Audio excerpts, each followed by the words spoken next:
Les habla Kirtop y esto es 100 hallazgos arqueológicos en los que es difícil creer. Un esqueleto con el cerebro intacto. Imagínense un enorme túmulo de 45 hectáreas que en las fotos aéreas parece un corazón. No por nada lo llaman el corazón de Anatolia Occidental.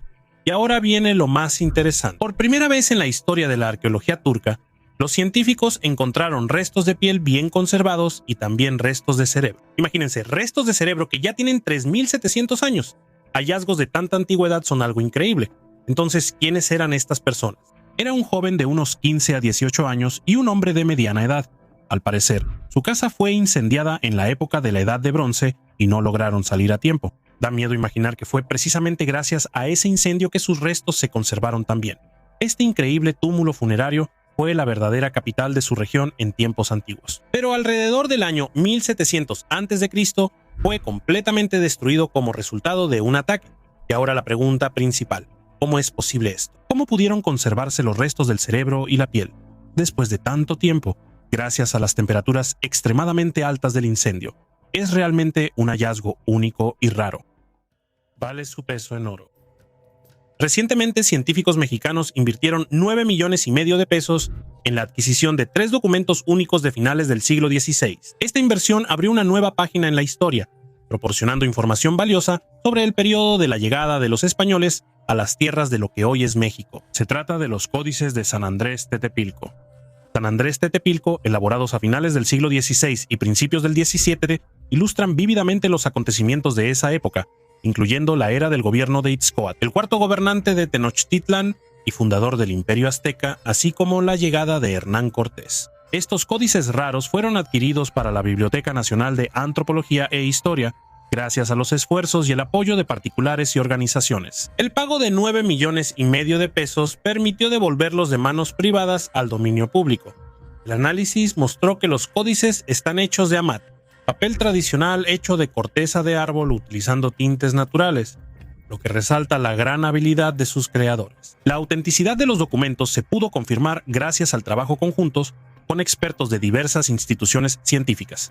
Los códices de San Andrés Tetepilco destacan entre otros artefactos, gracias a la combinación única de tradiciones indígenas con la influencia europea.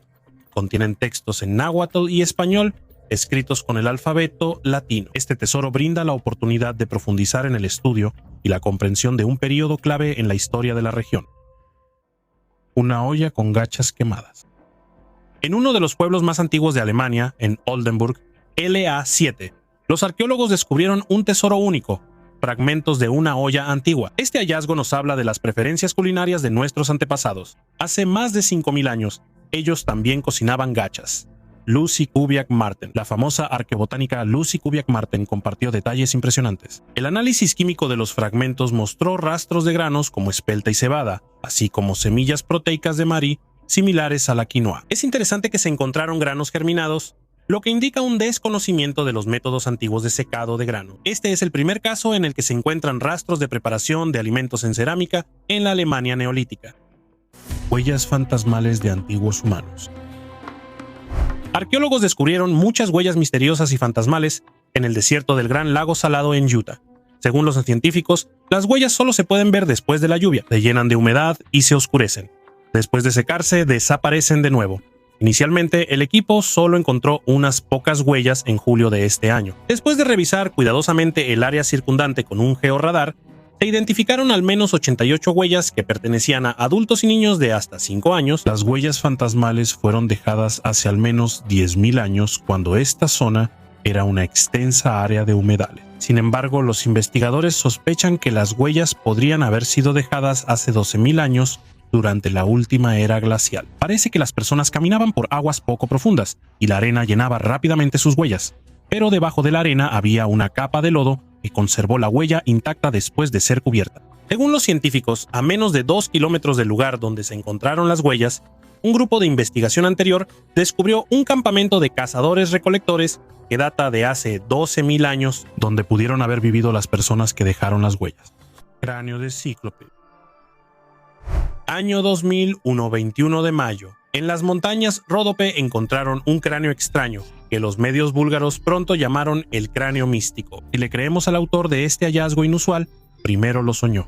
Resulta que Roman Genchev, un coleccionista apasionado de meteoritos, tuvo el mismo sueño durante casi un mes. Lo enviaban de viaje de trabajo. En su día libre iba a las montañas y encontraba el cráneo de una extraña criatura. Así fue exactamente como sucedió. El cráneo fue examinado de inmediato por científicos. Lo primero que hicieron fue determinar su antigüedad usando el método de datación por radiocarbono y realizaron un análisis de ADN. Como se puede ver, los datos obtenidos fueron tan intrigantes que los clasificaron como secretos. Pero en la era de Internet, es bastante difícil ocultar información sobre un hallazgo tan inusual. Los reportes sobre este hallazgo primero aparecieron en Internet y luego en varios medios impresos. Desafortunadamente, no pude encontrar información sobre la antigüedad del cráneo, pero si tomamos en cuenta que solo se encontró la parte frontal del cráneo, cuidadosamente cortada por alguien en tiempos inmemoriales, la misteriosa criatura claramente murió a manos de un ser humano. Quizá el cazador de monstruos desconocido fue Teseo, el legendario rey de Atenas que venció al Minotauro. Sin embargo, la victoria sobre este monstruo en particular no parece digna de convertirse en mito. Se supone que la criatura era de baja estatura, pero no se puede descartar que el cráneo perteneciera a un ejemplar que no era adulto. También hay que tener en cuenta que no sabemos nada sobre las cualidades de combate de los monstruos. Es posible que tuviera la capacidad de influir telepáticamente, de afectar a las personas, escupir veneno o actuar al amparo de la noche atacando desde una emboscada. El siniestro cementerio de los redivivos. Pero el siguiente hallazgo podría asustarlos un poco. En la parte central de Italia, los arqueólogos realizaron excavaciones en el territorio de un cementerio. De hecho, esto es una práctica común en el mundo de la arqueología. Pero no todos los cementerios tienen una antigüedad de 1600 años y no todos están relacionados con leyendas sobre redivivos, ¿no? Así es como en el folclore local llamaban a los muertos que se levantaban de la tumba. Quisiera decir que en la antigüedad la gente era más supersticiosa que en nuestro tiempo, pero lo más probable estaría equivocado. La gente siempre ha sido supersticiosa, y el miedo humano siempre ha llevado a las personas a cometer acciones absurdas. Así, en la antigua Italia, la gente creía que los difuntos podían levantarse de sus tumbas, y para evitar que eso sucediera, había que enterrar al difunto y ponerle encima una enorme piedra. Ya hablé de un hallazgo similar en Dinamarca en uno de mis videos anteriores. Así, en Italia, en un antiguo cementerio, encontraron restos de niños cuyos cuerpos estaban aplastados con piedras. Algunos fueron enterrados con piedras en la boca. Los arqueólogos creen que esto era parte de algún antiguo ritual. Se creía que los difuntos podían convertirse en redivivos, a quienes nosotros conocemos más como zombies. Otra prueba de este ritual son los restos de cachorros que llevaban al cementerio y enterraban junto con los niños. Los científicos ya realizaron una serie de investigaciones y concluyeron que la mayoría de los niños murió de malaria, y lo más probable es que esta enfermedad causara miedo en la gente, y les parecía que la persona podía resucitar. En esa época, el cristianismo estaba ganando popularidad en esta región, pero eso no impedía que la gente creyera en el levantamiento de los muertos. El miedo a los no muertos existía tanto entre los paganos como entre los cristianos. Al mismo tiempo, muchos creían que las brujas podían usar a un muerto viviente para sus propios fines egoístas. Por lo que entiendo, hace 1500 años en Italia no se aburrían. Y la siguiente buena historia, que será la última de hoy, tratará sobre una verdadera pulgarcita. El algodón tiene una antigüedad de 7000 años. A menudo les hago notar que el desarrollo de las tecnologías digitales modernas ayuda mucho a los arqueólogos a ver lo que antes era imposible. Es una lástima que para este momento muchos hallazgos arqueológicos ya hayan desaparecido sin dejar rastro. Sin embargo, los científicos pueden estudiar con más detalle los hallazgos que aún quedan. Así, los arqueólogos israelíes descubrieron los rastros más antiguos de algodón en el Medio Oriente. Ellos aseguran que los productos textiles que estuvieron enterrados en la tierra tienen 7000 años de antigüedad. Por supuesto, después de tanto tiempo ya no queda nada de los productos. Solo quedan pequeñas partículas, a partir de las cuales los científicos sacaron sus conclusiones. El hallazgo se realizó en el sitio arqueológico de Tel Tzaf, que se encuentra en el valle central del río Jordán. Además de los restos microscópicos de algodón, aquí se hicieron muchos descubrimientos importantes. Por ejemplo, los datos más antiguos conocidos sobre el consumo social de cerveza provienen de este lugar. En palabras sencillas, uno de los primeros bares de cerveza apareció aquí, y la tecnología de almacenamiento ritual de alimentos también proviene de este lugar. Antes, en este lugar se encontraban microrestos de ropa hecha de lino, pelo y lana, pero el algodón no era originario de esta región. Esto solo puede significar una cosa: Tel Tzaf en la antigüedad era un importante centro comercial. Ejemplos de Japón. Durante mucho tiempo, el gobierno japonés negó la existencia de ovnis, citando la falta de pruebas confiables y preocupaciones sobre una posible histeria pública. Además, el gobierno buscaba mantener el control sobre la información para evitar cualquier filtración de datos. Sin embargo, los pilotos japoneses han reportado en varias ocasiones avistamientos de ovnis. Uno de los casos más conocidos ocurrió en 1986, cuando la tripulación de un avión de carga japonés sobre Alaska observó 3 objetos no identificados que los acompañaron durante 50 minutos. Este incidente recibió mucha atención y despertó el interés tanto de los ufólogos como del público en general. En 2020, la actitud del gobierno japonés hacia los ovnis cambió significativamente. El ministro de Defensa Taro Miko declaró que el gobierno comenzará a tomar más en serio los reportes sobre ovnis y desarrollará instrucciones para pilotos y militares en caso de encuentros con objetos no identificados. Esta decisión se tomó en medio de un número creciente de avistamientos y la presión de la gente.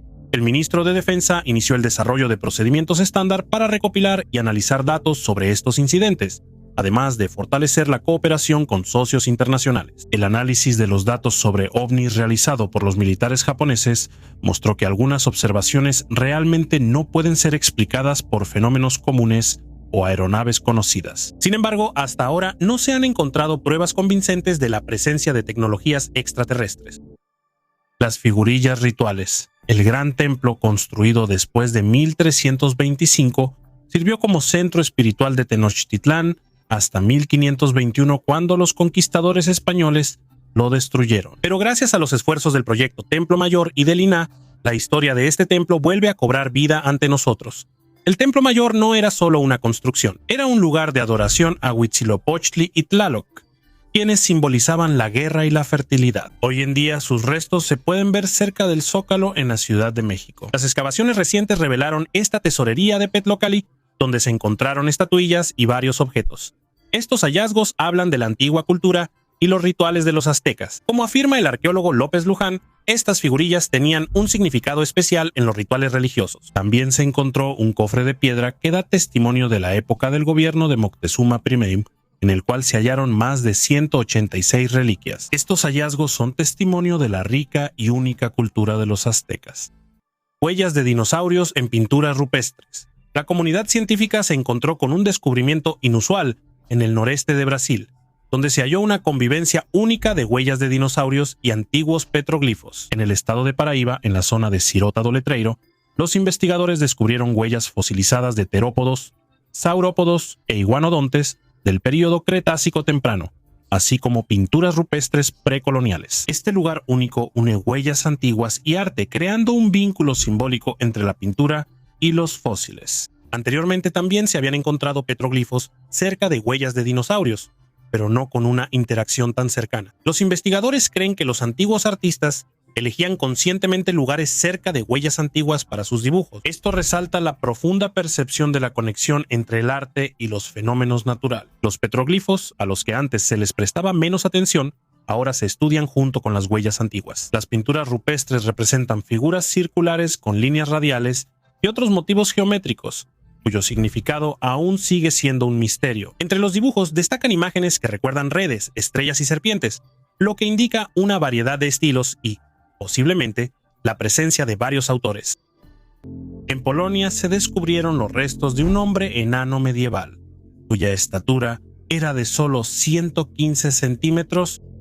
Los paleopatólogos creen que la causa de esta anomalía fue la acondroplasia. Los términos enanismo, nanismo y dwarfismo se utilizan para describir una estatura anormalmente baja, que es más de 3 desviaciones estándar por debajo de la estatura promedio para la edad y el sexo correspondientes. Actualmente los científicos cuentan más de 300 causas diferentes que pueden provocar esta anomalía. Sin embargo, con mayor frecuencia, el enanismo es causado por la acondroplasia, una antigua enfermedad genética conocida que se caracteriza por proporciones corporales incorrectas. En ese caso, las personas tienen brazos y piernas cortos, pero el tamaño del torso permanece normal. En arqueología y paleoantropología, el ejemplo más antiguo de enanismo son los restos de Romito, 2 encontrados en una de las tumbas del Paleolítico Superior en la cueva italiana de Romito.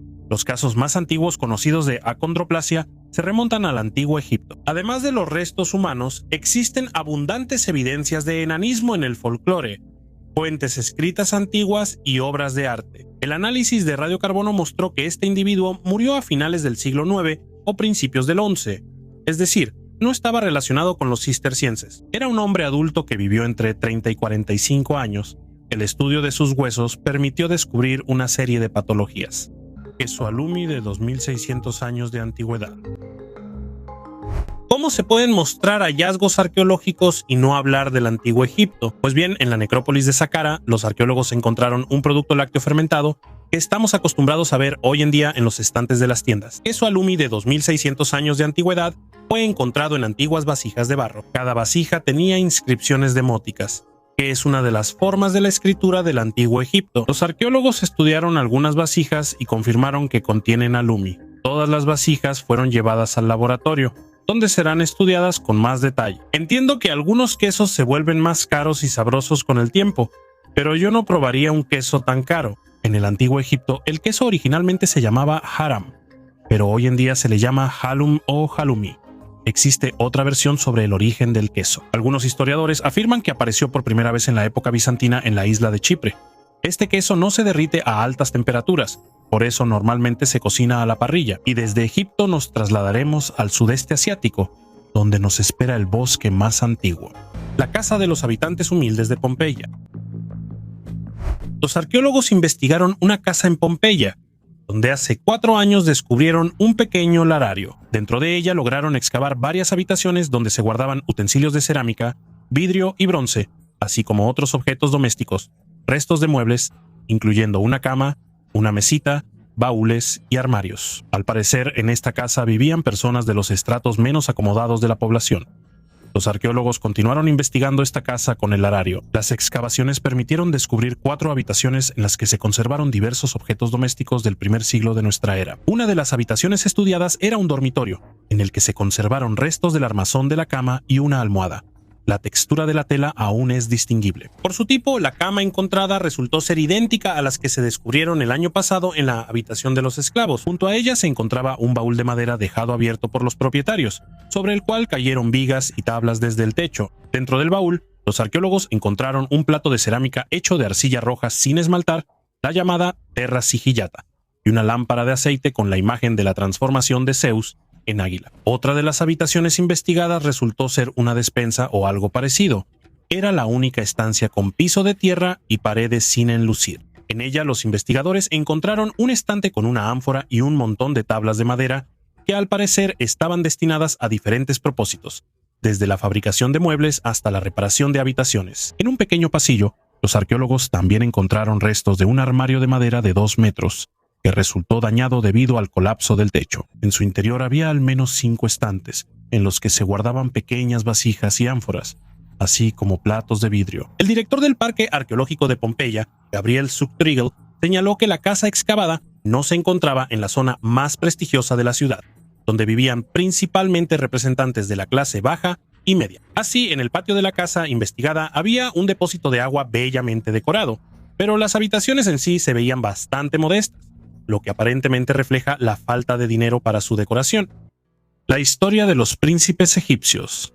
El descubridor de Australia fue el holandés William Jansson en 1606. Sin embargo, los datos obtenidos a principios del siglo XX presentaron un giro inesperado. En Australia se descubrieron antiguos jeroglíficos egipcios. Estos hallazgos indican que los egipcios estuvieron en el continente verde 5000 años antes que los europeos. Los jeroglíficos fueron encontrados en la zona arqueológica de Kariung, en la costa este de Australia, donde durante mucho tiempo fueron conocidos por los aborígenes locales. Estos glifos, conocidos como los glifos de Gosford, contienen textos que describen una expedición de los antiguos egipcios. En estos textos se habla de la llegada a las costas australianas y del trágico destino del príncipe que lideraba la expedición, quien murió por la mordedura de una serpiente. Después de su muerte, según las antiguas costumbres, el cuerpo fue momificado y enterrado en una cueva. A pesar de que un viaje así parece increíble, existen argumentos a favor de la posibilidad de expediciones lejanas por parte de los egipcios. Thor Heyerdahl, en una balsa de papiro llamada Ra II,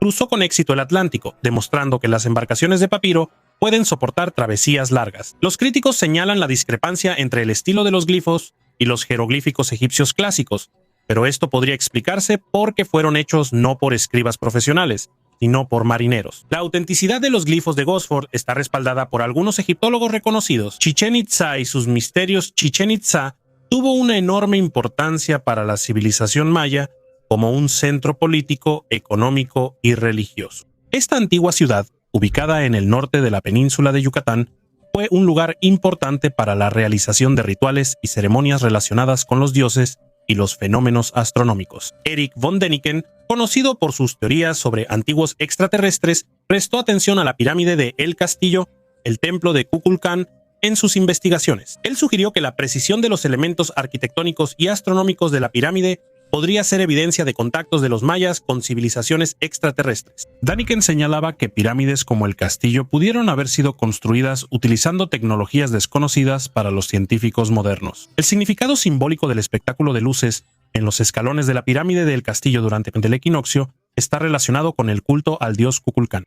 En los días del equinoccio de primavera y otoño, la luz del sol crea la ilusión de una serpiente descendiendo por los escalones de la pirámide. Este fenómeno se interpretaba como el regreso de Kukulcán a la Tierra, lo que confirmaba la importancia del conocimiento astronómico de los mayas y su habilidad para diseñar arquitectura en armonía con el movimiento de los cuerpos celestes. Los mayas creían en el regreso del dios Kukulcán, la serpiente emplumada, quien simbolizaba el renacimiento y la renovación. Esta creencia se basaba en antiguos mitos y textos, como el Popol Vuh y los códices mayas, que describían la ciclicidad del tiempo y el regreso de los dioses en ciertos momentos de la historia. Kukulcán era una deidad importante asociada con el viento, el agua y la fertilidad, lo que hacía que su culto fuera especialmente significativo para la sociedad agrícola maya. Los arqueólogos modernos interpretan estos hallazgos como evidencia del alto nivel de desarrollo en astronomía e ingeniería de los mayas. Ellos consideran que las pirámides y otras estructuras de Chichén Itzá fueron construidas tomando en cuenta complejos cálculos matemáticos y observaciones del movimiento de los cuerpos celestes. Momias centenarias. En el mausoleo de San Bernardo, en Colombia, exhibieron momias perfectamente conservadas. 12 momias fueron encontradas en los Andes, a 60 kilómetros al suroeste de la capital del país, Bogotá. Los expertos determinaron que los ejemplares tienen alrededor de 100 años. ¿Por qué se conservaron tan bien sigue siendo un misterio? Aunque algunos expertos creen que esto se debe al clima local y la altitud, que pudieron haber influido en la composición química de la Tierra. Al reflexionar sobre qué más pudo haber conservado tan bien a las momias, los habitantes locales proponen sus propias teorías. En la región donde se encontraron los restos hay mucho chayote y guatila, frutas ricas en vitamina C que a menudo se agregan a las ensaladas. Según los habitantes, fue precisamente gracias a la alimentación que muchas de estas personas gozaban de excelente salud en vida, y por eso sus cuerpos se conservaron tan bien. Los primeros cuerpos momificados de los que están en exhibición fueron descubiertos por primera vez en la década de 1950, cuando el cementerio local fue trasladado a otro lugar debido a una inundación. Además de los cuerpos bien conservados, en algunos ejemplares se conservó la ropa. Lamentablemente, algunos cuerpos pertenecen a niños.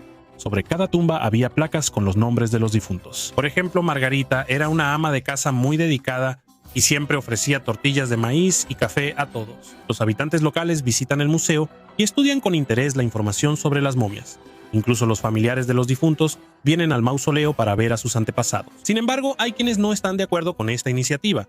Por ejemplo, el obispo católico romano dijo que mostrar las momias de esta manera es una falta de respeto hacia los muertos. Barco en Serbia. En el territorio del antiguo campamento romano de Viminacium, que fue la capital de la antigua provincia de Mesia, arqueólogos en Serbia están investigando los restos de una embarcación fluvial de 13 metros. Este campamento histórico se encuentra a 144 kilómetros al sureste de Belgrado, la capital de Serbia. No es la primera vez que los mineros de carbón encuentran vestigios de vida antigua en este territorio. Desafortunadamente, el barco no se conservó completamente y fue dañado. Pero, como señalaron los arqueólogos, la madera está en buen estado. Los especialistas ya trasladaron los restos de la embarcación al campamento arqueológico para investigaciones adicionales. Ahora los científicos intentan determinar a qué periodo pertenece la embarcación encontrada. Según los expertos, la embarcación podría datar tanto de la época romana como del último siglo. Los arqueólogos planean solicitar financiamiento al Ministerio de Cultura de Serbia para continuar con las investigaciones. Cuando se construya el museo, los visitantes podrán ver todos los barcos y botes encontrados en este tramo del Danubio. Shiva Linga. En la ciudad de Sirsi, en la India, se encuentra un lugar de peregrinación único llamado Sahasra Linga. Aquí, entre la belleza natural, se encuentran imágenes de piedra de Shiva Linga, que impresionan por su apariencia, especialmente durante el festival Maha Shivaratri.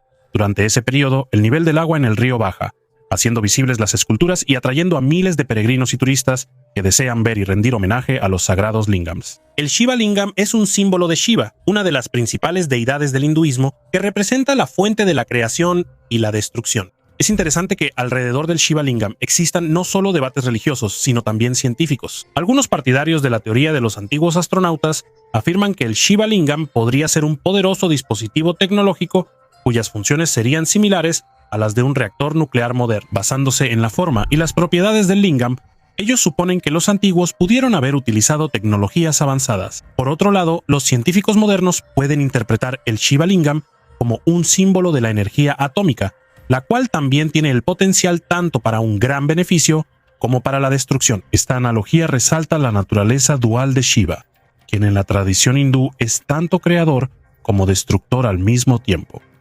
La visión remota. El proyecto Stargate es un programa secreto iniciado por la CIA en la década de 1970 para estudiar y aplicar el fenómeno de la visión remota, también conocido como percepción a distancia. La visión remota es la capacidad de una persona para obtener información sobre objetos, lugares o eventos lejanos o inaccesibles sin utilizar los medios sensoriales convencionales. El proyecto Stargate fue creado para investigar la posibilidad de utilizar esta habilidad con fines de inteligencia, incluyendo el estudio de ovnis. Dentro del proyecto se utilizaron varios métodos como la hipnosis, la meditación y otras técnicas para inducir a los participantes a un estado alterado de conciencia, donde podían obtener información. Estos métodos se aplicaban para investigar los ovnis y buscar señales de actividad extraterrestre. Uno de los participantes clave del proyecto fue Pat Price, un ex policía que tenía habilidades excepcionales en el campo de la visión remota. Pat Price hizo varios descubrimientos importantes, especialmente en relación con los objetos bajo el monte Hayes en Alaska. Él afirmaba que había visto una base subterránea allí, controlada por extraterrestres, y describía estructuras y tecnologías detalladas que supuestamente se encontraban en esa base. Estas afirmaciones generaron mucho interés y controversia entre los investigadores. Algunos documentos de la CIA contienen menciones de tales bases y confirman que Price proporcionó datos que fueron parcialmente confirmados por otras fuentes de inteligencia. Sin embargo, no se han encontrado pruebas directas e inequívocas de la existencia de una base extraterrestre, y muchos aspectos de estas declaraciones siguen siendo controvertidos. La visión remota se utiliza con fines de inteligencia e investigación de ovnis, permitiendo obtener información sobre lugares que no pueden ser investigados por métodos tradicionales. Por ejemplo, los videntes remotos pueden describir las estructuras internas de naves espaciales o bases que son inaccesibles para la observación física. La muerte de Pat Price en 1975 bajo circunstancias misteriosas añade elementos de peligro al trabajo de los videntes remotos. La muerte de Price generó muchas especulaciones y teorías de conspiración, sugiriendo que pudo haber sido eliminado debido a sus conocimientos y habilidades. Un entierro de la época de la Edad de Hielo. Arqueólogos en Brasil revelaron el misterio de un antiguo cementerio en la ciudad de San Luis, en el estado de Maranhão, donde se encontraron los restos de unas 43 personas y más de 100.000 fragmentos de artefactos que datan de hace unos 10.000 años. El entierro abarca 4 períodos históricos diferentes. Los restos humanos, en su mayoría hombres adultos de baja estatura, fueron excavados a diferentes profundidades, desde 60 centímetros hasta 2 metros. Las marcas en los huesos indican un trabajo físico pesado y un estilo de vida activo. Bellington Lager, el jefe de las excavaciones, supone que los esqueletos encontrados pertenecen a una comunidad desconocida de cazadores-recolectores, antiguos habitantes de las costas que dependían de los recursos marinos y construían túmulos de conchas. La región de San Luis, conocida como la Gran Isla entre los pueblos originarios, guarda huellas de actividad humana prehistórica, como lo confirma el hallazgo de una mandíbula fosilizada de 6.000 años de antigüedad realizado en la década de 1970. Escondites en la ciudad perdida. ¿Has oído hablar de la ciudad perdida de Tenea en Grecia? Pues bien, hace unos días los arqueólogos descubrieron allí varios escondites antiguos con monedas. Antes, muchos pensaban que Tenea era solo un mito, pero todo cambió en 1984, cuando unos habitantes locales, al cavar raíces para un pozo, se toparon con un antiguo sarcófago. Algunas excavaciones trajeron hallazgos aún más interesantes. Los investigadores descubrieron un enorme edificio romano de 156 metros cuadrados con una mampostería de piedra única. Dentro de este edificio, los arqueólogos encontraron un escondite con 18 monedas, una llave, un estilete y cerámica romana. En otro lugar se encontró otro escondite con 2.100 monedas que datan de los siglos V y VI. Entre estas monedas hay ejemplares especialmente valiosos con la imagen de antiguos gobernantes. Además, los arqueólogos encontraron muchas estatuillas destinadas a sacrificios. Y aquí hay otra sorpresa. Los científicos descubrieron una tumba romana donde fue enterrado un niño pequeño. Dentro de esta tumba encontraron artefactos sorprendentes, incluyendo monedas raras y lámparas con la imagen del dios Ares. Atenea realmente se menciona a menudo en los mitos griegos. Según una de las leyendas, esta ciudad fue fundada por prisioneros de guerra troyanos alrededor del año 1100 a.C. Esta increíble historia demuestra que incluso las ciudades perdidas pueden revelar sus secretos después de miles de años. Y quién sabe qué más nos espera en Atenea. Puertas camufladas en la Gran Muralla China. Cada año millones de personas visitan la Gran Muralla China, pero los investigadores continúan estudiándola y encontrando algo nuevo. Recientemente, empleados de la Universidad de Tianjin encontraron 130 puertas camufladas. El truco de desaparecer o atravesar la muralla china fue demostrado por el ilusionista David Copperfield, y resulta que hay algo de verdad en eso. Las puertas están tan cuidadosamente camufladas que prácticamente no se pueden ver desde afuera. Y si te paras junto a la muralla y observas, puedes ver cómo los comerciantes o soldados se acercan a la muralla y desaparecen, o al revés, aparecen de la nada. Antes, este efecto era poco estudiado por la historia oficial, y a estas puertas no se les daba mucha importancia. Para examinar los pasadizos ocultos en la muralla, los investigadores tuvieron que hacer grabaciones en alta resolución. Las puertas estaban tan bien integradas en la muralla que a veces incluso la mampostería coincidía. Al mismo tiempo, los pasadizos resultaban tan grandes que podía pasar por ahí un pequeño rebaño o una manada. Antes se pensaba que en algunas partes de la muralla no había ningún pasadizo. Y ahora entendemos que hay pasadizos en todas partes, solo que en algunos lugares están cuidadosamente camuflados. Estos pasadizos ingeniosos y la propia construcción de la muralla, con una longitud de 21.000 kilómetros, les daban a los chinos en la antigüedad una enorme ventaja. Lo más probable es que este no sea la última sorpresa que nos espera mientras estudiamos la Gran Muralla China. Ahora vayamos a Italia, a un cementerio espeluznante. Dibujos de personas espeluznantes con cabezas enormes. Ahora vamos a ir al centro de Tanzania, donde antiguos artistas dejaron extraños dibujos en una cueva. En la reserva de Casa de Suago, los arqueólogos encontraron una roca pintada de manera única. Allí, los investigadores hallaron restos de dibujos, algunos de los cuales desaparecieron sin dejar rastro. Pero un dibujo se conservó bastante bien, aunque genera muchas preguntas. En la cueva Amaji 4 se encontraron dibujos de figuras humanoides con cabezas grandes. Según los arqueólogos, esta cueva tiene varios cientos de años, pero es difícil determinar exactamente cuándo aparecieron estos dibujos aquí. Los investigadores creen que son cabezas de búfalos. En la cultura sándava, los búfalos eran una parte importante de los rituales, pero nunca hubo personas con cabezas de búfalo en su historia, aunque los cuernos de estos personajes definitivamente se parecen a los de los búfalos. No muy lejos de este lugar, los arqueólogos encontraron otros dos dibujos similares de criaturas humanoides espeluznantes con cabezas enormes. Todos se parecen mucho entre sí. Por ahora, los arqueólogos no pueden dar una respuesta exacta sobre a quién intentaban representar los artistas en la antigüedad, pero los científicos han encontrado una pequeña pista. En la región de Kandoa, donde se encontraron los dibujos en la roca, vive el pueblo Sandawa, que utiliza varios dibujos para sus rituales. Es posible que ellos ayuden a los arqueólogos a explicar el origen de estos dibujos. Desde Tanzania, nos dirigiremos al Medio Oriente, a otra cueva donde los hallazgos no son menos impresionantes. Un hallazgo arqueológico único. Especialistas descubrieron un fragmento de un antiguo plato durante investigaciones arqueológicas en el viejo callejón Staromonetny en Moscú. Resultó que es una pieza de porcelana francesa de colección de finales del siglo XIX y principios del siglo XX. El dibujo en ella está dedicado a una de las batallas napoleónicas. El plato pertenece a una serie de colección de la fábrica de Sarreguemines. Fue fabricado en Francia. El sello corresponde al periodo de 1868 a 1919. El plato tiene un dibujo azul en los bordes y una imagen gráfica en el centro. En el fondo se pueden ver las siluetas de pirámides y palmeras, y en primer plano se observan caballos y guerreros a pie. La batalla de las pirámides tuvo lugar el 21 de julio de 1798 entre los ejércitos francés y turco-egipcio. Antes de la batalla, el emperador francés pronunció: «Soldados, recuerden que 40 siglos nos contemplan desde lo alto de estas pirámides». La batalla de las pirámides marcó el fin de 700 años de dominio mameluco en Egipto. En 1790, en la ciudad de Sarreguemines, Francia, se inauguró la fábrica Sarreguemines. Incluso el propio Napoleón era admirador de sus productos. Además, las primeras estaciones del metro de París fueron decoradas con azulejos de Sarreguemines. En 1828, la fábrica lanzó por primera vez vajillas decoradas con grabados impresos, que se volvieron muy populares, y más tarde consolidó su éxito produciendo artículos con dibujos de diferentes temas. El plato restaurado será entregado al Fondo Museístico de la Federación de Rusia. El descubrimiento del Arca de Noé.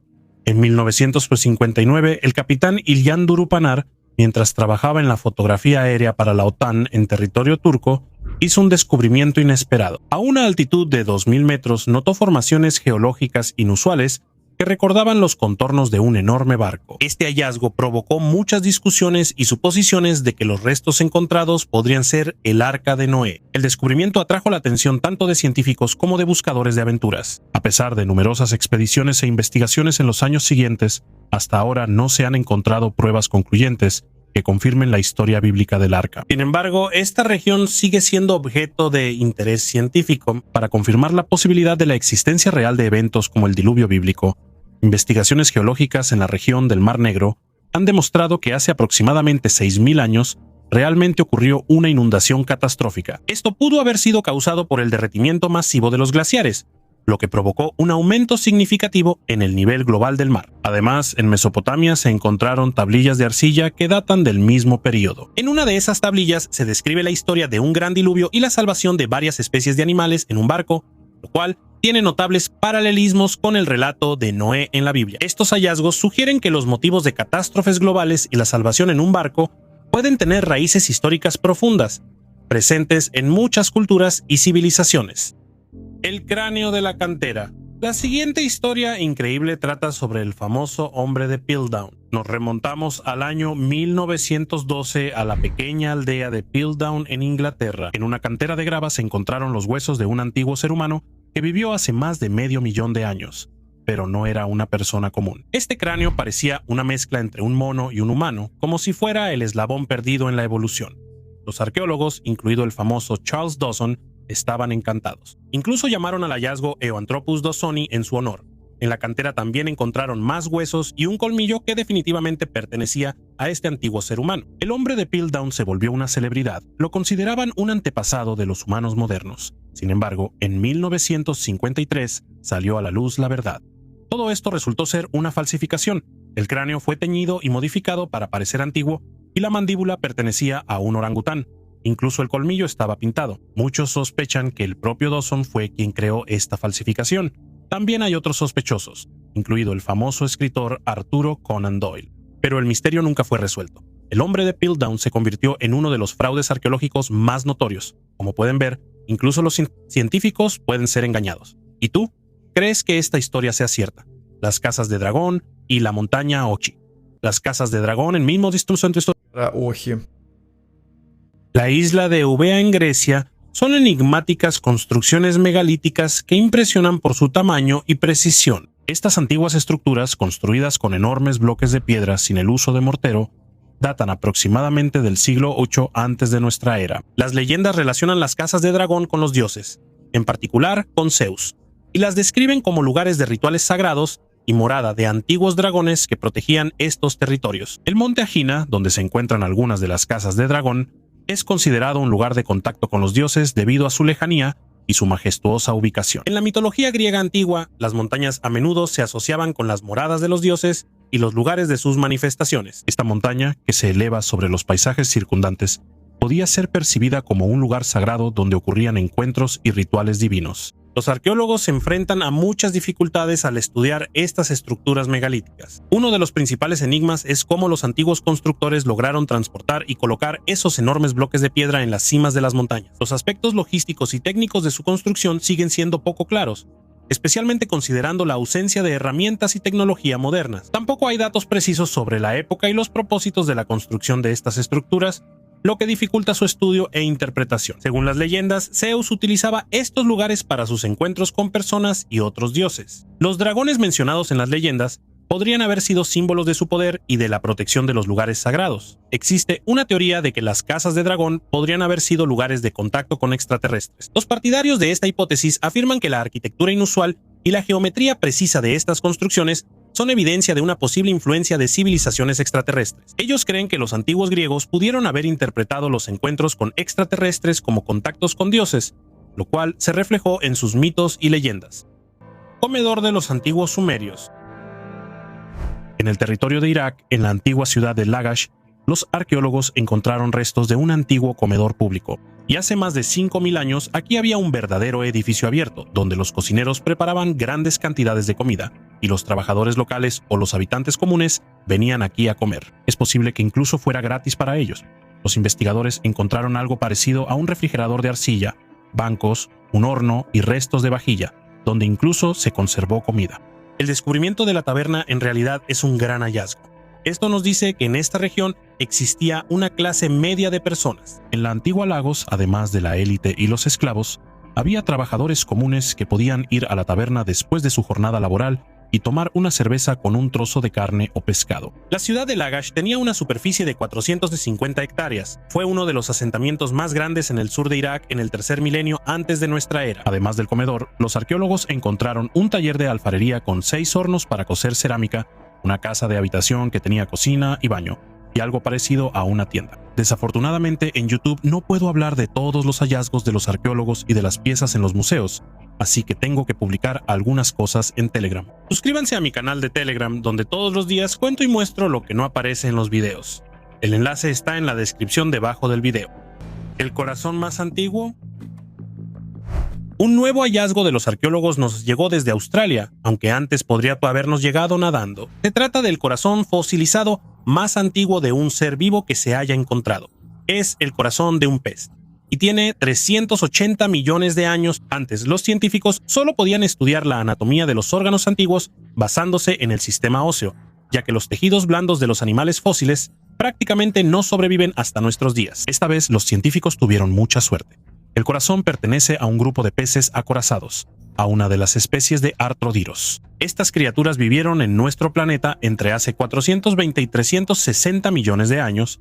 Fueron algunos de los primeros animales vertebrados en desarrollar una mandíbula. Además del corazón, los científicos lograron descubrir el estómago, los intestinos y el hígado de este pez antiguo. Lo más interesante es que todos los órganos estaban en su posición original y durante cientos de millones de años no fueron aplastados por las pesadas rocas. Encontrar los órganos de un pez en su estado original es un milagro increíble para el mundo científico. Esto ayudó a los científicos a ver cómo ocurría la evolución y cómo era la anatomía de los peces hace unos 400 millones de años, como si estuvieran estudiando un pez recién capturado. Basándose en los fósiles encontrados, hicieron el primer modelo tridimensional del corazón de un artródirio. Los investigadores afirmaron que la anatomía de los peces antiguos no era muy diferente de la humana. Y si tienes, digamos, 25 millones de dólares, puedes comprarte el esqueleto de una criatura muy antigua, la carroza fúnebre más antigua.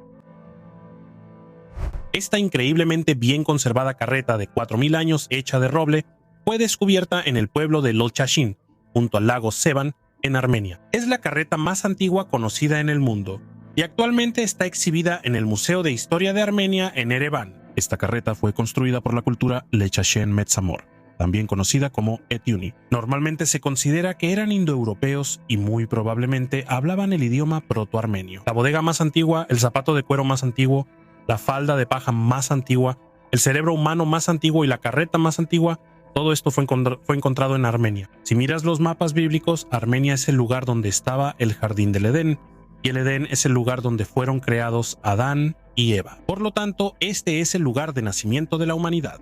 Es posible que Armenia sea el lugar donde la humanidad nació y renació. Juguetes de los niños de la antigua Roma. Los niños en la antigua Roma eran buenos en los deportes. La natación era especialmente común en las zonas cercanas al mar, mientras que la carrera, la lucha y el atletismo eran populares en todas partes. ¿Y qué más había? Cuando se trataba de usar objetos para jugar, lo más común era aquello con lo que también están familiarizados los niños de hoy en día. Por ejemplo, los niños romanos jugaban con algo parecido a una pelota, así como con el yo-yo.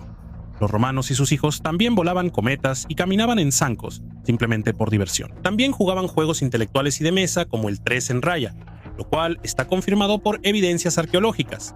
Tableros tallados en los escalones del foro en el mismo centro de Roma. Uno de los juegos de mesa era un juego llamado tábula, que era similar al nuestro. De hecho, se considera el antecesor del backgammon. En Grecia y Rumania, este juego todavía se llama igual que en la antigua Roma. Los adolescentes aprendían a jugar ludus latrunculorum, una variedad de ajedrez y damas romanas. Tábula, por cierto, se considera una derivación de estos juegos. El ajedrez, por su parte, Probablemente fue inventado como el principal método para comprender la estrategia militar en el campo de batalla. El tema de la guerra en general era muy demandado. Eran muy populares los juegos de guerra con espadas y escudos de madera, donde se formaban ejércitos que luchaban entre sí. Teniendo en cuenta la belicosidad romana, era bastante apropiado que los adultos alentaran a los niños a desarrollar el pensamiento militar desde una edad temprana, especialmente a medida que Roma conquistaba cada vez más territorios. Además de las batallas, los niños romanos fabricaban miniaturas de carros, en los que enganchaban animales pequeños como ratones o gallinas y organizaban carreras con ellos en sus ciudades. Pero tampoco hay que olvidar las muñecas. Durante las excavaciones se han encontrado cientos de muñecas en todo el territorio de la antigua Roma. Estaban talladas en diferentes materiales. Las muñecas más baratas se hacían de arcilla o madera, mientras que las más caras y duraderas se fabricaban con huesos de animales como el marfil. A menudo las muñecas caras estaban adornadas con pequeños anillos y cintas para la cabeza. Es curioso que las muñecas cambiaban a lo largo de los siglos a medida que cambiaba la moda de la alta sociedad, un verdadero culto a las celebridades. Por ejemplo, las muñecas del tercer cuarto del siglo II de nuestra era tenían peinados que imitaban los de la emperatriz Faustina, esposa del emperador Marco Aurelio. Cuando los niños alcanzaban la edad adulta, en la mayoría de los casos, los juguetes de su juventud desaparecían. En la época romana existía un ritual común. Cuando las chicas se casaban, a menudo a la edad de 13 o 14 años, quemaban sus muñecas en el fuego, lo que simbolizaba el fin de la juventud. Esto también lo demuestra el hecho de que las muñecas que han llegado hasta nuestros días generalmente se encontraban en las tumbas de niñas que murieron en la infancia o niñez. Esto también aplicaba a los niños. El sarcófago del señor Pacal. El señor Pacal, también conocido como Pacal el Grande, fue un gobernante de la ciudad de Palenque en la civilización maya. Gobernó desde el año 615 hasta el 683 de nuestra era y es conocido por sus importantes contribuciones al desarrollo de la ciudad y su cultura. Pacal el Grande dejó tras de sí numerosos logros arquitectónicos, incluyendo el Templo de las Inscripciones, en el cual fue descubierto su sarcófago. La tapa del sarcófago del señor Pacal está decorada con imágenes complejas que han generado muchas interpretaciones y controversias. En ella aparece Pacal sentado en una postura inusual, rodeado de símbolos y jeroglíficos. Su posición y el entorno han dado lugar a diferentes interpretaciones, incluidas teorías sobre contactos con civilizaciones extraterrestres. Erich von Däniken, partidario de la teoría de los antiguos astronautas, interpreta la imagen en la tapa del sarcófago como prueba de contactos de los mayas con extraterrestres. Él afirma que Pacal está representado en la posición de un piloto de nave espacial, con las manos, los pies y la espalda supuestamente controlando algún tipo de dispositivo. Según Däniken, esto demuestra que Pacal pudo haber estado relacionado con tecnologías extraterrestres. Los arqueólogos e historiadores proponen una explicación alternativa. Ellos creen que la imagen en el sarcófago simboliza el viaje de Pacal al más allá y su conexión con las deidades mayas. Según ellos, la postura de Pacal lo representa como un intermediario entre el mundo terrenal y el mundo espiritual, y no como un piloto de una nave espacial. ¿Podría el señor Pacal realmente haber sido un extraterrestre? Esta hipótesis sigue siendo muy controvertida y no tiene pruebas científicas. A pesar de las interpretaciones interesantes propuestas por Däniken, la mayoría de los científicos tienden a considerar estas teorías como fantásticas y no basadas en datos reales. Otros artefactos encontrados en Palenque y en otras ciudades mayas respaldan las interpretaciones tradicionales. Por ejemplo, numerosas inscripciones e imágenes muestran escenas de la vida de los mayas, sus rituales religiosos y sus creencias mitológicas. Estos hallazgos confirman que Pacal y su sarcófago formaban parte del contexto cultural y religioso de los mayas, y no eran evidencia de otro mundo. Южная Америка. La gente de Sudamérica cree en la existencia de ovnis por varias razones.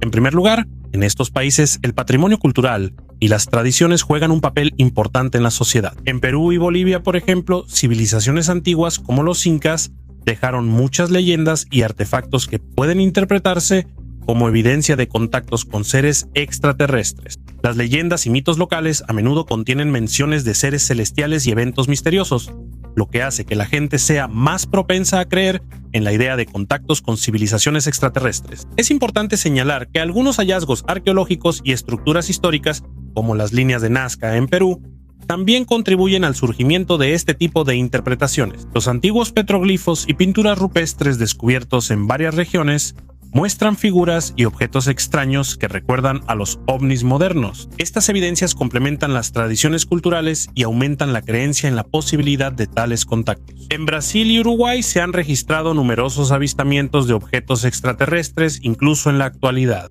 Uno de los casos más conocidos es el incidente en Varginha, Brasil, en 1996, cuando los habitantes locales afirmaron haber visto una criatura extraña después del accidente de un ovni. En Uruguay, tanto testigos militares como civiles también han informado en varias ocasiones sobre objetos voladores no identificados, lo que llevó a la creación de investigaciones oficiales. Los habitantes locales y las autoridades en Sudamérica reaccionan con gran interés a los reportes sobre ovnis. La investigación en esta región tiene un impacto significativo en la comunidad mundial de ufólogos.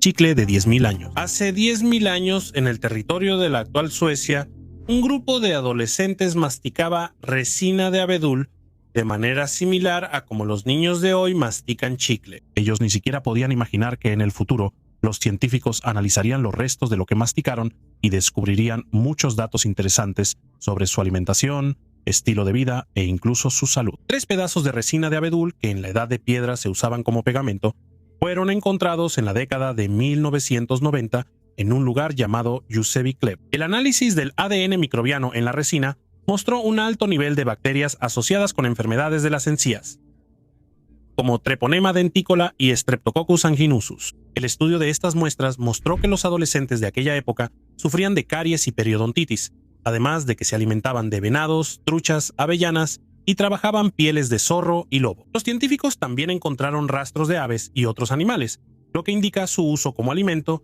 y el procesamiento de huesos para fabricar herramientas. En la resina de las muestras encontradas se detectaron rastros de muérdago, lo que sugiere el posible uso de esta planta en la medicina o como veneno para las puntas de flecha. Este descubrimiento ofrece una visión única de la vida de los cazadores-recolectores en la costa occidental de Escandinavia hace 9.700 años, permitiéndonos conocer su alimentación y los problemas dentales que enfrentaban. Y estamos hablando solo de una goma de mascar muy antigua que masticaban los niños, y gracias a las tecnologías modernas ya somos capaces de contar mucho sobre el estilo de vida de las personas que vivieron hace 12.000 años, un objeto muy raro y poco común. En el sureste de Alemania, los arqueólogos encontraron, a primera vista, una tumba común de una mujer. La dataron en el año 600 de nuestra era. Pero el objeto con el que fue enterrada era muy extraño y raro. Los científicos de la Administración Estatal de Baviera para la Protección de Monumentos afirman que la mujer tenía un alto estatus social. Eso es comprensible, ya que junto a ella se encontró una silla plegable de metal. Sin embargo, de la silla solo se conservó el armazón, que mide 70 por 45 centímetros cuando está plegada, y la edad de la mujer se estimó entre 40 y 50 años. Lo más probable es que la silla, además de metal, también estuviera hecha de otros materiales como madera y cuero. Para Alemania, este hallazgo es el primero, pero en el territorio de Europa ya es el 29º, sin embargo, solo 6 de ellos tenían armazón metálico. Encontrar un hallazgo así se considera un gran regalo en el mundo de la arqueología, ya que es muy raro y su significado es poco claro. Para estudiar mejor el mundo antiguo, es necesario tener más patrones y datos iniciales. Y para eso, los arqueólogos necesitan excavar y estudiar mucho. En nuestro caso, el entierro con sillas plegables tenía un significado simbólico de todos modos. Se enterraba a personas con esas ofrendas que tenían una alta posición social y esto se relacionaba más con los hombres. Pero aquí está el problema. En la mayoría de las tumbas encontradas había mujeres.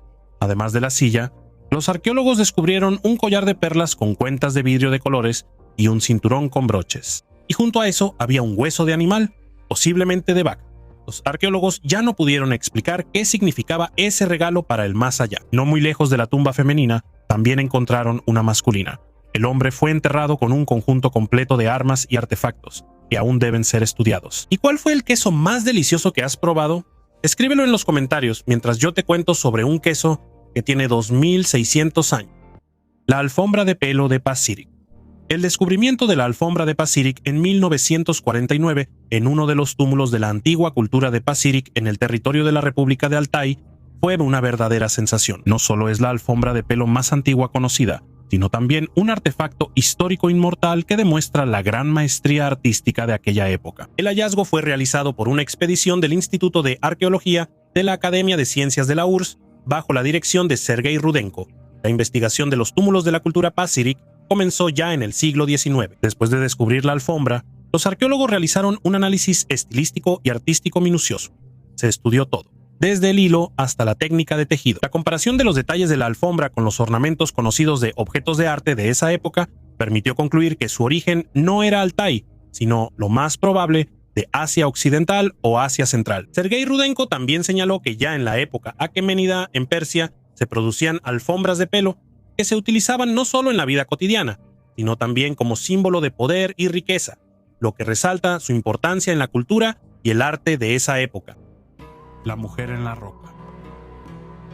Se sabe muy poco sobre este hallazgo arqueológico y casi ni siquiera los teóricos de la conspiración británicos, en cuyo país se conserva este artefacto hasta hoy, lo conocen, o al menos se conservaba antes, porque no ha habido noticias sobre este hallazgo durante muchos años, y además solo existen 2 fotografías conocidas de este descubrimiento. Una es en blanco y negro y fue tomada en algún momento a principios del siglo XX, la otra es de mejor calidad y por lo visto fue hecha a mediados o finales del siglo XX. En 1810, la flota inglesa capturó la isla caribeña de Guadalupe, que pertenecía a Francia, y entre los muchos trofeos locales que los británicos se llevaron, llegó a Inglaterra una losa de piedra caliza con el esqueleto de una mujer sin cabeza y sin brazos incrustado en ella. Era un esqueleto completamente normal de tipo moderno y fue encontrado en una capa de piedra caliza de 1.6 kilómetros de largo en la costa noreste de la isla. En ese lugar, antes de la invasión británica, los franceses habían encontrado muchos esqueletos de animales antiguos y solo un esqueleto humano. Y la datación moderna de esa capa indica 28 millones de años. Es decir, esa capa se formó 25 millones de años antes de la aparición del ser humano como tal. La losa con el esqueleto fue llevada al Museo Británico en 1812 y el científico Carl Koenig, quien examinó el esqueleto 2 años después. Inmediatamente se enfrentó al problema de la datación, confirmando que era un esqueleto de tipo moderno, pero admitiendo honestamente que no sabía cuántos años tenía. A finales del siglo XIX, este esqueleto de una mujer de Guadalupe empezó a atraer especial atención de los creacionistas, partidarios de la teoría divina del origen del mundo y del ser humano. Según ellos, sin duda era muy antiguo, y al mismo tiempo el esqueleto humano completamente moderno indicaba que sus creencias eran correctas y pertenecía a una mujer que vivió antes del diluvio. Sin embargo, pronto el extraño esqueleto fue retirado del estante del museo y llevado al sótano donde debería estar hasta ahora. Hasta 2006 incluso se podía encontrar una mención de este esqueleto en el sitio web oficial del Museo Británico, pero después también la quitaron. Hasta donde se sabe, nadie hasta ahora se ha dedicado a un estudio minucioso de este esqueleto, ni siquiera ha intentado hacerlo. Por eso, algunos teóricos de la conspiración de vez en cuando piensan que este esqueleto está siendo ocultado deliberadamente del público. Datos satelitales. Las imágenes satelitales modernas disponibles a través de varias plataformas en línea como Google Earth muestran posibles entradas a bases subterráneas en la Antártida. Uno de esos ejemplos son las imágenes en las que se pueden ver extraños agujeros en la capa de hielo que parecen construcciones artificiales. En la isla Georgia del Sur también se han encontrado imágenes satelitales que, según algunos investigadores, indican un posible accidente de un ovni. Una de esas imágenes fue encontrada en Google Earth y muestra un objeto que parece una nave espacial estrellada. La imagen despertó el interés entre ufólogos e investigadores de Internet, quienes sugirieron que podría tratarse de restos de origen extraterrestre. Algunos de estos objetos tienen formas y tamaños inusuales que son difíciles de explicar mediante procesos naturales. El supuesto ovni en la isla Georgia del Sur a menudo se compara con el objeto interestelar Oumuamua, que atrajo la atención de los científicos en 2017. Oumuamua, descubierto como el primer objeto interestelar conocido que pasa por el sistema solar, tiene una forma y una trayectoria inusuales que no corresponden a las características de los asteroides o cometas comunes. Esto llevó a hipótesis de que podría ser una sonda extraterrestre o una nave espacial.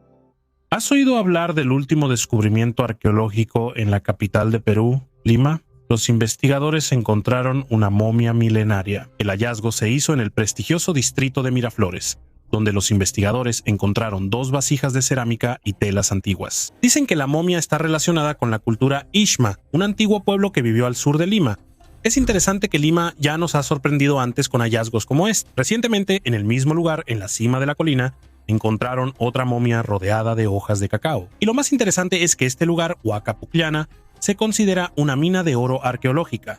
Los científicos están seguros de que aún hay muchos secretos esperando ser descubiertos allí.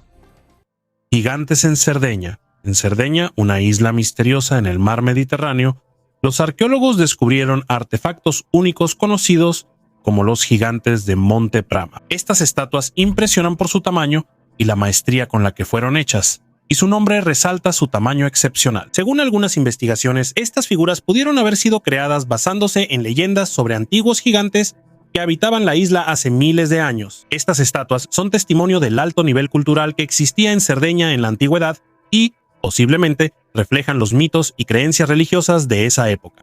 Los gigantes de Monte Pramo son figuras de piedra que representan personas de cuerpo entero, a menudo armadas y vestidas con armaduras tradicionales de esa época. Algunas teorías sugieren que las figuras pudieron haber sido creadas en honor a personas especialmente importantes o héroes de aquella época, e incluso posiblemente a gigantes que realmente existieron. Esta idea se alimenta de las leyendas y tradiciones locales, que han sido transmitidas de generación en generación por los habitantes de Cerdeña. Así, las estatuas gigantes de Monte Pramo dejan muchas preguntas sobre su origen, su propósito y sobre a quienes debían representar.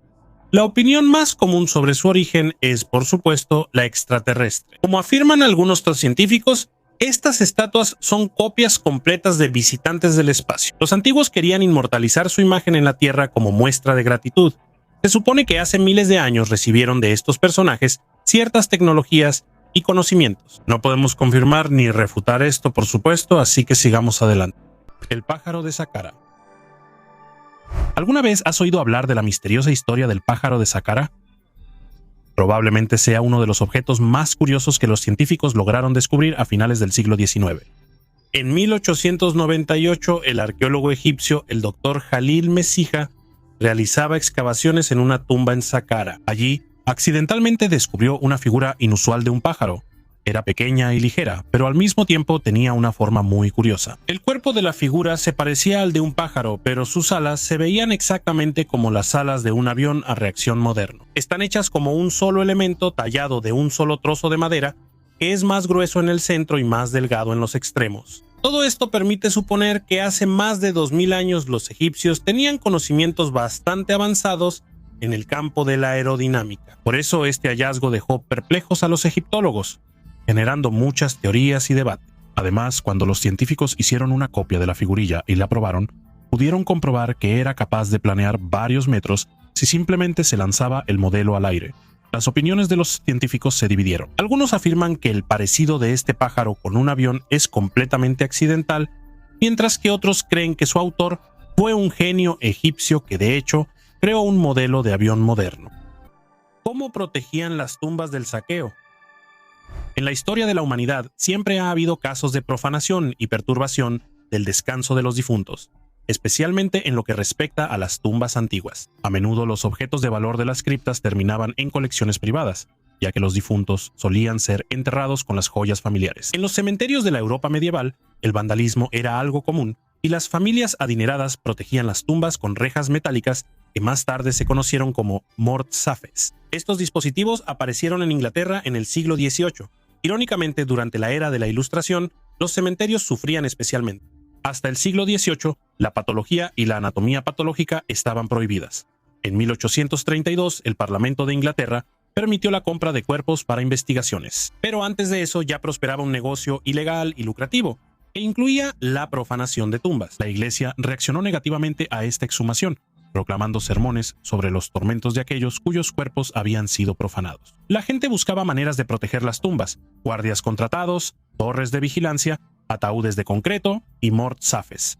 Pero esas medidas solo estaban al alcance de los ricos. Los pobres usaban piedras, capas de césped e incluso plantaban vegetación para proteger las tumbas de sus seres queridos. En 1781 en Inglaterra aparecieron ataúdes de metal, pero solo los ciudadanos adinerados podían permitírselos debido a su alto costo y peso. Había 3 tipos de dispositivos de protección para tumbas: cercas altas, jaulas con pesadas estacas y grandes rocas, así como criptas altas con varios nichos para los miembros de la familia y numerosas cerraduras. Estas medidas de protección reflejaban tiempos inquietantes, cuando incluso después de la muerte, la paz de los difuntos estaba en peligro debido al deseo de otros de poseer parte de su historia o riqueza.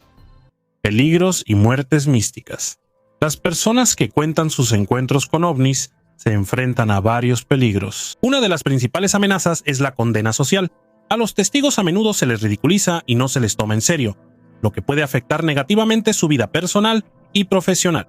Además, existen riesgos más graves, incluyendo presión psicológica, amenazas e incluso peligro físico, especialmente si sus testimonios involucran programas gubernamentales secretos o instalaciones militares. Existen varios ejemplos de muertes misteriosas de investigadores de ovnis. Por ejemplo, James McDonald, un científico e investigador de ovnis muy conocido, supuestamente se suicidó en 1971 después de una serie de eventos misteriosos y amenazas. Morris Jessup, autor del libro El caso a favor de los ovnis, también murió en circunstancias sospechosas en 1959. Esto generó sospechas sobre una posible intervención externa.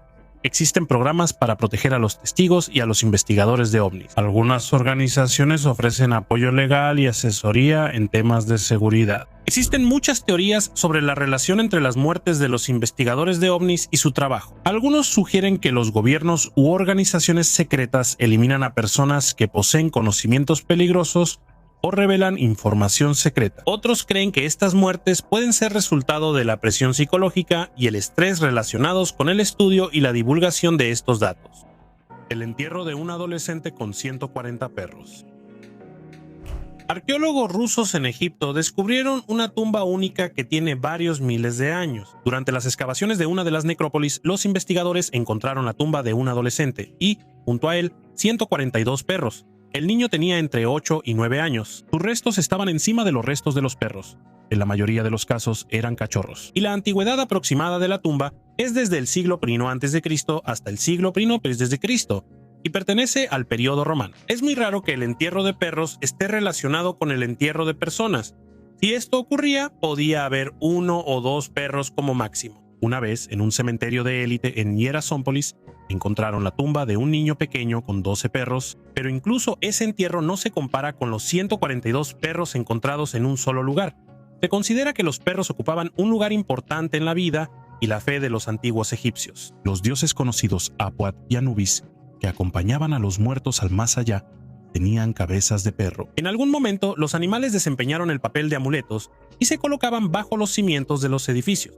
Además, los arqueólogos han confirmado que los animales a menudo eran sacrificados. Existe la opinión de que estos perros vivían en algún tipo de criadero antiguo, donde se criaban en masa para ser sacrificados. Los científicos pudieron encontrar rastros de arcilla, larvas de escarabajos y pupas de moscas en los restos de los perros. Esto indica que los animales, después de morir, estuvieron algún tiempo al aire libre, cerca de un cuerpo de agua. Es posible que una inundación anormal haya sido la causa de la muerte masiva de los animales y del niño, y que el adolescente en ese entonces cuidara a los perros en el criadero. Y no hay que descartar la posibilidad de que el entierro masivo pudiera estar relacionado con un ritual mágico. Y si tomamos en cuenta el lugar del entierro, parece marcar los límites de un nuevo cementerio. En esos años, las tumbas de perros marcaban el límite de un nuevo cementerio. Los antiguos egipcios tenían muchas rarezas que hoy en día nos parecen repugnantes e ilógicas, pero no tenemos derecho a juzgarlos, ya que los límites de lo razonable y civilizado han cambiado constantemente a lo largo de toda nuestra historia. Lo que hace 1000 o 100 años parecía normal, ahora nos parece absurdo. Y funciona igual al revés. La escalinata jeroglífica en Copán. La antigua ciudad de Copán, ubicada en la parte occidental de la actual Honduras, es conocida por sus destacadas construcciones arquitectónicas y numerosos monumentos que atestiguan el alto desarrollo de esta civilización. Uno de los monumentos más famosos de Copán es la escalinata jeroglífica, considerada una de las inscripciones mayas más grandes y complejas. La escalinata jeroglífica en Copán consta de 63 escalones en los cuales están tallados más de 2200 jeroglíficos. Esta escalinata sirve como una fuente importante de información sobre la historia dinástica de Copán y sus gobernantes. Los jeroglíficos en la escalinata cuentan sobre las hazañas y logros de los reyes, así como sobre los eventos religiosos y rituales relacionados con su gobierno. Ernst Forstemann, un destacado científico alemán, jugó un papel clave en el descifrado de los jeroglíficos mayas. A finales del siglo XIX, logró avances significativos en la comprensión del sistema de escritura maya, lo que le permitió leer muchos textos, incluyendo los que se encuentran en la escalinata jeroglífica. Los jeroglíficos mayas representan un sistema de escritura complejo que combina elementos fonéticos e ideográficos. Las tecnologías modernas han hecho avanzar significativamente el estudio de los jeroglíficos mayas. El uso de escaneo tridimensional, fotogrametría y análisis digital permite a los investigadores crear modelos precisos de los textos jeroglíficos y analizarlos con un alto grado de detalle. Las tecnologías de aprendizaje automático e inteligencia artificial ayudan a automatizar los procesos de descifrado y comparación de textos, lo que acelera y facilita el trabajo de los científicos. Las enfermedades que acabaron con el antiguo Egipto. Hace miles de años, en el Mediterráneo oriental, varias civilizaciones de la Edad de Bronce estuvieron al borde del colapso casi al mismo tiempo. Los antiguos reinos de Egipto y el Imperio Acadio colapsaron, y en el antiguo Cercano Oriente y el Mar Egeo estalló una crisis social a gran escala, que se manifestó en la disminución de la población, destrucción, reducción del comercio y cambios culturales significativos. En los restos excavados en una antigua tumba en Creta, en una cueva llamada Agios Aralambos, un equipo dirigido por el arqueogenetista Gunnar Neyman del Instituto Max Planck de Antropología Evolutiva en Alemania, encontró pruebas genéticas de la existencia de bacterias responsables de las dos enfermedades más graves de la historia: fiebre tifoidea, fiebre y peste. Por lo tanto, según los investigadores, no se pueden descartar las enfermedades generalizadas causadas por estos patógenos como un factor que contribuyó a los cambios sociales tan extendidos. Hasta el año 2000 antes de nuestra era, Yersinia pestis es la bacteria responsable de decenas de millones de muertes, la mayoría de las cuales ocurrieron durante 3 devastadoras pandemias globales. Resulta que esta bacteria ha estado infectando a los humanos al menos desde la época del Neolítico. El año pasado, los científicos descubrieron que un cazador-recolector de la Edad de Piedra probablemente murió de peste miles de años antes de que hubiera evidencia de que la enfermedad alcanzara proporciones epidémicas. Una tienda de vinos de la época del Imperio Romano. En Grecia, los arqueólogos desenterraron una antigua tienda de vinos de 1600 años de antigüedad que quedó abandonada tras una catástrofe. El hallazgo se realizó en Sikión, en el sur del país, en el territorio de lo que fue el Imperio Romano. Durante la investigación, cuyos resultados se presentaron en la conferencia del Instituto Arqueológico de América en Chicago, se encontraron fragmentos de vajilla y 60 monedas que datan del periodo entre el año 337 y el 361 de nuestra era. La tienda estaba ubicada en un complejo donde también había talleres para prensar uvas y aceitunas. A pesar de que no es posible determinar con exactitud el surtido de vinos vendidos debido a la falta de datos, se supone que aquí también se comercializaba aceite de oliva. En el lugar se encontraron restos de encimeras de mármol y vasijas hechas de diferentes materiales. Los investigadores suponen que la tienda fue destruida debido a circunstancias imprevistas como un terremoto. Las monedas esparcidas por el lugar indican lo repentino del incidente, como resultado del cual el contenedor con dinero fue destruido. La cuestión sobre la causa exacta del suceso sigue abierta. Sin embargo, el posterior abandono de la tienda y del complejo circundante se data a principios del siglo V p.C. De remedio mágico a grave enfermedad, en la antigüedad, estas piedritas valían una fortuna. Se creía que protegían contra los venenos. La Edad Media fue una época muy inusual en nuestra historia: palacios, bailes y venenos. La aristocracia incluso tomaba veneno en pequeñas dosis para acostumbrarse. Ahí es donde resultaron útiles las piedritas de besoar, que según la creencia de la época absorbían el veneno de las bebidas. Normalmente las convertían en accesorios elegantes, anillos y colgantes. Aquí hay un dato curioso.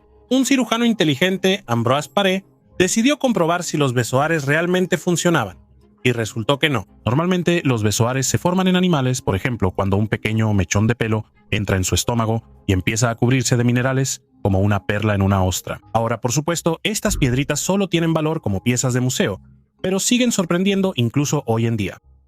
El impacto del asteroide y el contacto con los dioses. Se cree que el asteroide que destruyó a los dinosaurios hace unos 66 millones de años dejó una huella significativa en la península de Yucatán. Este impacto creó el cráter de Chicxulub, que hasta hoy sigue siendo un importante sitio geológico. Aunque esta catástrofe ocurrió mucho antes de la aparición de la civilización maya, sus consecuencias geológicas y ecológicas a largo plazo pudieron influir en la formación de la región.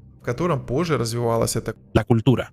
Los hallazgos arqueológicos, como ciudades y estructuras destruidas y sepultadas bajo capas de sedimentos, pueden confirmar indirectamente la teoría sobre los cataclismos que ocurrieron en Yucatán. Sin embargo, no hay pruebas directas de que los mayas supieran sobre el asteroide que destruyó a los dinosaurios o que tuvieran alguna información sobre ellos. La idea de que los mayas pudieron haber tenido contacto con los dinosaurios no tiene fundamento científico. Los dinosaurios se extinguieron mucho antes de la aparición de los primeros seres humanos y mucho antes de las civilizaciones mayas. Sin embargo, en la mitología y el arte de los mayas se pueden encontrar representaciones de criaturas que pueden interpretarse como animales legendarios o míticos.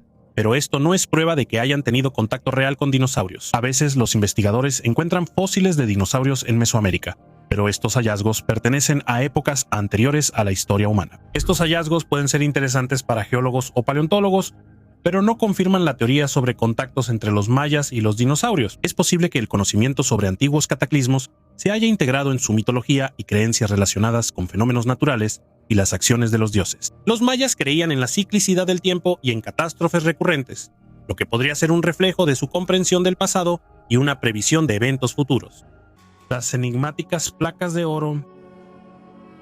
Durante unos trabajos de fontanería cerca de la aldea de Ringelarik, en la isla de Java, los trabajadores descubrieron accidentalmente un cofre de piedra. Dentro se guardaban 22 pequeñas placas de oro puro. El cofre de piedra, de 15 por 13,5 por 6 centímetros, estaba completamente intacto. Dentro había placas de oro con una pureza de 18 quilates. 750 проба. En cada placa está grabada una inscripción en el antiguo idioma de los habitantes de Java. Los científicos determinaron que en las placas están escritos los nombres de Lakapal, los guardianes divinos del viejo mundo en el hinduismo y el budismo tántrico. En el budismo hay 8 deidades de este tipo. Además, en la isla de Java se encontraba el protector del centro de todo. Y todos juntos, los dioses eran llamados Divati Nava Sangha, los 9 guardianes divinos. En Indonesia, a menudo se puede encontrar una estatua de Lakapal. También fueron representados en el emblema del imperio Majapahit, que existió desde 1293 hasta 1520 de nuestra era. En ese tiempo, los Lakapales eran especialmente venerados en la isla de Java. Las placas de oro encontradas, según los 3 científicos, fueron creadas antes del imperio Majapahit. De esta manera, son una prueba de que los antiguos javaneses adoraban a los guardianes de los puntos cardinales hace más de 1000 años. Textos momificados enigmáticos. En 1742 en Baviera, la hermana Josefina Rosenthal quedó embarazada y estaba muy avergonzada por este hecho, al igual que las demás monjas en su convento femenino. Esto se volvió aún más extraño cuando un examen médico especial reveló que la hermana Josefina seguía siendo virgen. En el 8º mes de embarazo, Josefina comenzó a tener contracciones y nació una niña a la que llamaron María. Ella sobrevivió a pesar de haber nacido prematura, pero la hermana Josefina murió poco después del parto debido a una fuerte hemorragia. La pequeña María era muy débil, pero las monjas lograron cuidarla y con el tiempo empezaron a considerarla santa, llamándola la Niña Divina. Cuando María cumplió 33 años, de repente enfermó de una enfermedad misteriosa. El tratamiento no daba ningún resultado y pronto María murió. Según las monjas, ella repitió el camino de Jesucristo. Los restos momificados de la cabeza de María Rosenthal todavía se conservan en este monasterio. También hay un poco de su sangre seca en un pequeño frasco y un mechón de su cabello. Existe una leyenda que dice que las monjas conservaron esa sangre a propósito, porque tanto Josefina como su hija María en realidad eran hermafroditas internas, es decir, dentro de sus cuerpos podía fertilizarse y desarrollarse una nueva vida humana de manera autónoma. También existen informes no confirmados de que en la década de 1950 algunos médicos obtuvieron ilegalmente una parte de los restos de María Rosenthal y realizaron investigaciones sobre ellos. Supuestamente descubrieron que al momento de su muerte María también estaba embarazada y llevaba un hijo en su vientre. Tal vez fue precisamente este embarazo inusual lo que afectó tan negativamente su organismo, causando su fallecimiento. Inscripción en antiguo ruso. Es un artefacto muy interesante y polémico. Han estado trabajando en su descifrado por más de 70 años, aunque al parecer todas las letras son legibles. Aquí la cuestión está en las interpretaciones. Y la propia antigüedad del hallazgo también da pie a debate. Normalmente, la difusión de la escritura en la Rus se asocia con el bautismo. El alfabeto cirílico que usamos se considera un invento de los hermanos evangelizadores Cirilo y Metodio. Aunque siendo completamente honestos, ellos inventaron el glagolítico, y el alfabeto cirílico fue desarrollado por uno de los discípulos de Cirilo, el monje búlgaro Clemente de Ohrid. Es importante que la escritura cirílica llegó a Rusia junto con la llegada de los rusos, y de hecho fue creada originalmente para que los textos cristianos fueran accesibles a los eslavos. Los primeros libros en cirílico son traducciones de las Sagradas Escrituras. Sin embargo, cerca de Smolensk, en 1949, en el famoso túmulo de Gnezdovo, se encontró una jarra casi intacta, con una inscripción curiosa. Esta inscripción fue hecha claramente en cirílico. Al mismo tiempo, el hallazgo data aproximadamente de mediados del siglo X, es decir, el texto en cirílico fue grabado en la jarra varias décadas antes del bautismo de la Rus. Este texto es muy corto, solo una palabra.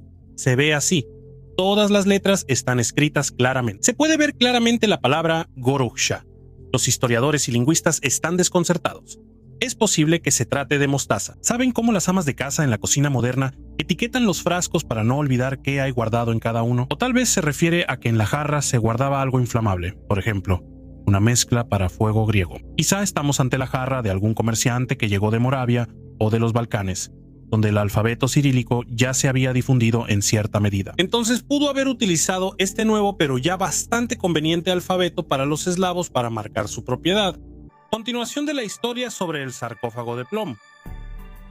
Ya hablé sobre el sarcófago de plomo en uno de mis videos y prometí contarles más sobre el estudio de este interesante hallazgo. Y de hecho la apertura del sarcófago resultó ser interesante y tuvo una continuación inusual. Dentro de uno de los sarcófagos estaban los restos del canónigo Antoine de la Porta, quien murió en 1710, y en el segundo, los arqueólogos encontraron un cráneo aserrado. Era el esqueleto de un jinete de origen noble. De niño le deformaron el cráneo artificialmente y después de su muerte lo cortaron por la mitad. Los sarcófagos fueron descubiertos durante trabajos de restauración en la Catedral de Notre Dame de París. A lo largo de los años, la catedral ha sido restaurada varias veces, y solo gracias al epitafio, los científicos lograron identificar los restos de Antoine de la Porta, quien tenía 83 años al momento de su muerte y falleció el 24 de diciembre de 1710. Era bastante rico y en su época financió los trabajos de reconstrucción de la catedral. Por suerte, hasta nuestros días se han conservado todos sus huesos, su cabello e incluso su barba. Por ahora, los arqueólogos no pueden determinar con exactitud quién fue la segunda persona. De manera preliminar, se cree que era un jinete de origen aristocrático de entre 25 y 40 años, no sirvió en la iglesia y murió aproximadamente en el siglo XVI. Es inusual que antes de ser enterrado lo embalsamaron, lo cual era una práctica muy rara en esos años. Es posible que también le hayan aserrado el cráneo para este procedimiento. Junto a él, en el ataúd, encontraron restos de muchas plantas diferentes, y en la cabeza, durante el entierro, tenía una corona de flores, lo que una vez más demuestra que no era una persona común. Sin embargo, científicos de Grecia propusieron la teoría de que las personas son capaces de entrar en hibernación durante semanas e incluso meses. De esto aprenderás más adelante. Huangdi, conocido también como el Emperador Amarillo, es una de las figuras clave de la historia y la mitología chinas. Se le considera el primer emperador de China y un héroe cultural que sentó las bases de la civilización china. Huangdi personifica a un gobernante sabio y un gran reformador, cuyos actos y logros influyeron profundamente en el desarrollo de la cultura y la sociedad china. Según las leyendas, Huangdi descendió del cielo en un dragón, lo que simbolizaba su origen divino y su conexión con los cielos. El dragón en la mitología china simboliza fuerza, sabiduría y poder, y su asociación con Huangdi resalta el carácter divino del emperador y su papel especial en la historia de China. A Huangdi se le atribuyen numerosos logros en el desarrollo de la cultura china, entre ellos la invención de la brújula, que se convirtió en una herramienta clave para la navegación y el Feng Shui. También se le considera el creador de los primeros símbolos escritos, lo que dio inicio a la escritura y la literatura chinas. Huangdi introdujo un sistema de calendario que todavía se utiliza en las festividades tradicionales chinas. También se le atribuye una contribución a la medicina, incluyendo la acupuntura y la fitoterapia.